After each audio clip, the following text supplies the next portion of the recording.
x squared, so that delta x equals the square root of 0.077a squared minus 0, from which we derive the square root of 0.077a squared. And also, the uncertainty in p is equal to the square root of bracket p squared minus bracket p squared, which also equals the square root of h over a squared, which lets us delta x, delta p equals the square root of 0.077a squared h over a squared and 1.74 h bar, okay? The uncertainty principle. It proves we can't ever really know what's going on. Throughout being an adult so far, I have never had a time where I wasn't worried, nervous, stressed, afraid, lost, just not knowing what I'm doing. Where am I going? Out of place. not with the right people, not in the right place. Hello, my name is Neda, and today I'm going to talk to you about anxiety. Well, not really anxiety as like let's talk about what anxiety is and what it isn't. I'm going to actually, in fact, diverge the conversation from the idea of anxiety to the idea of entropy. There is a force that somehow pushes us to choose the more difficult path, whereby we can transcend the mire and muck into which we are so often born.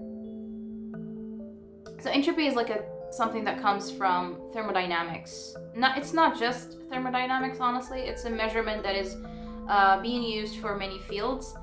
It's a law that says that things go from organized to disorganized. That's the natural way for things to be.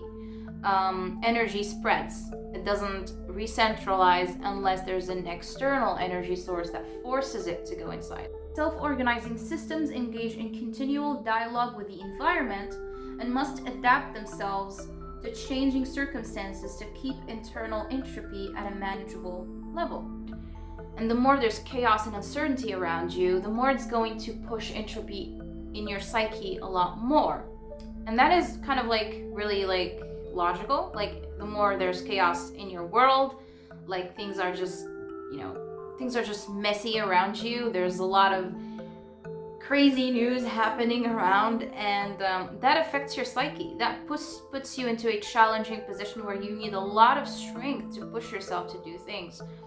Me being a person who is high on neuroticism already, I believe that people like that tend to be affected a lot more with entropy and have a hard time just having this resilience to get up from those low moments and low places mentally. So, going back to this book that I've read 2 years ago, which also talked about entropy, I don't know why I forgot about it.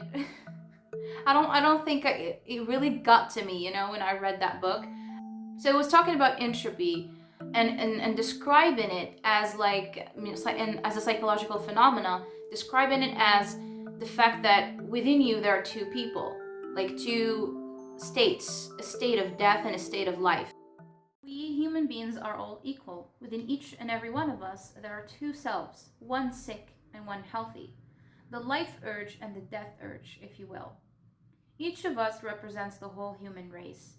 Within each of us, the instinct of godhood and the hope for mankind, and within each of us, the original sin of laziness, the ever-present force of entropy pushing us back to childhood, to the womb, to the swamps from which we have evolved.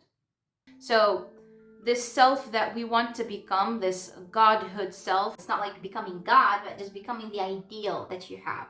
Against that, there's this force of entropy that comes so natural to us and that is motivated by fear. And this fear grows laziness.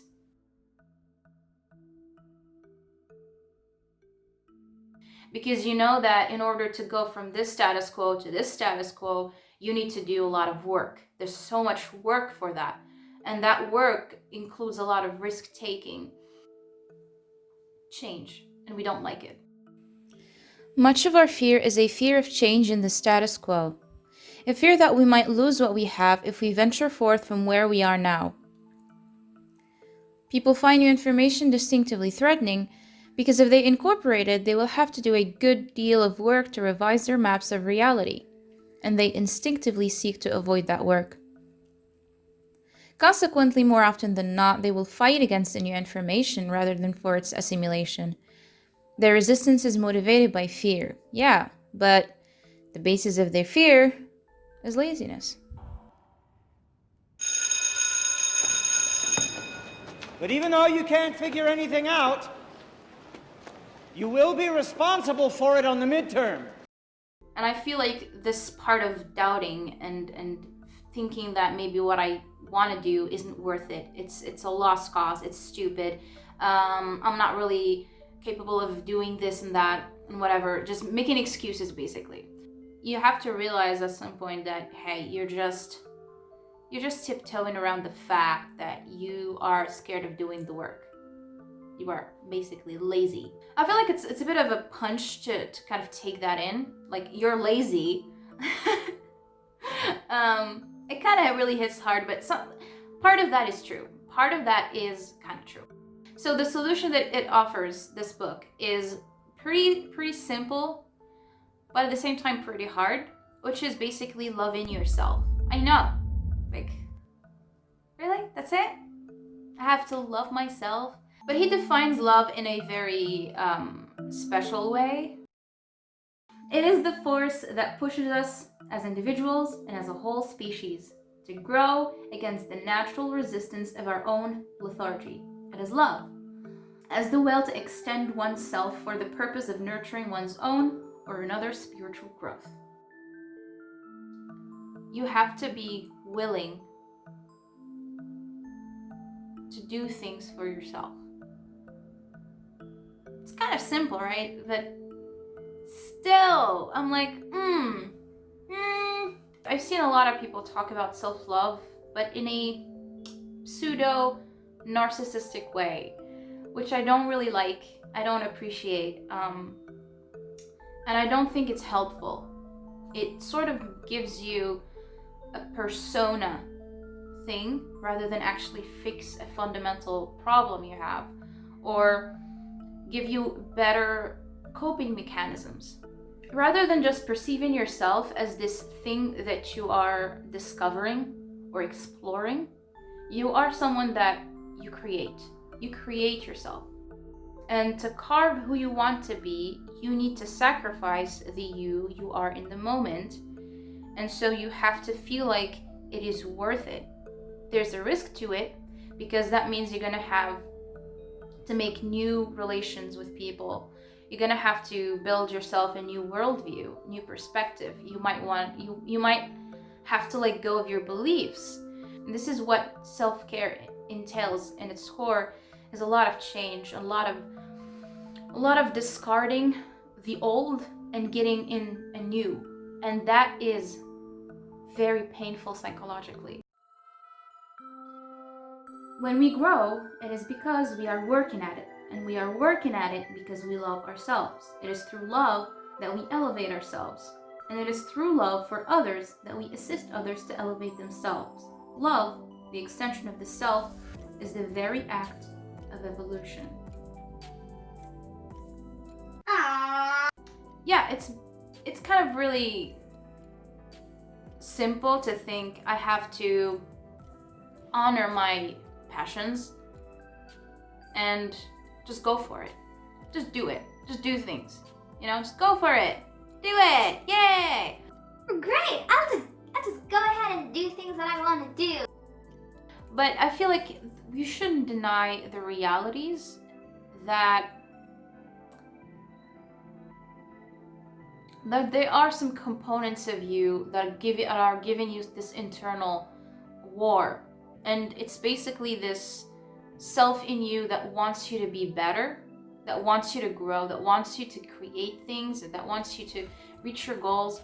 And there's this lower self that is so scared, that is terrified, that knows there are a lot of things at risk, that you're risking maybe relationships, you're risking safety, you're risking comfort, you're risking maybe even an uncomfortable comfort.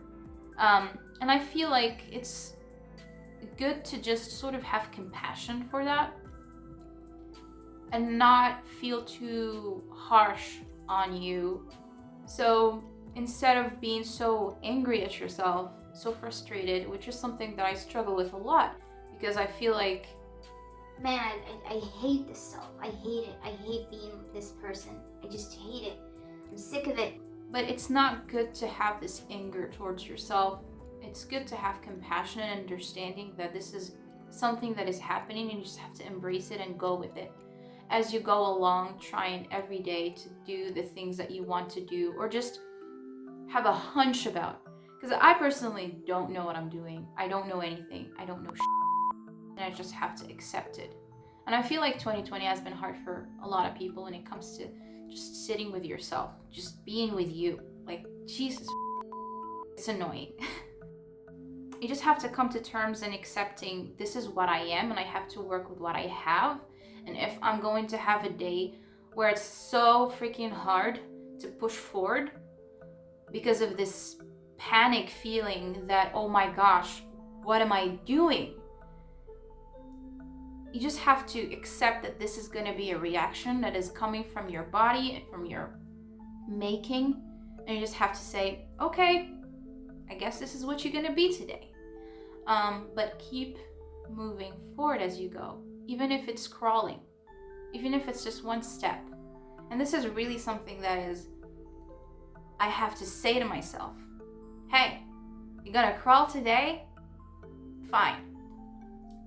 And you just have to keep going.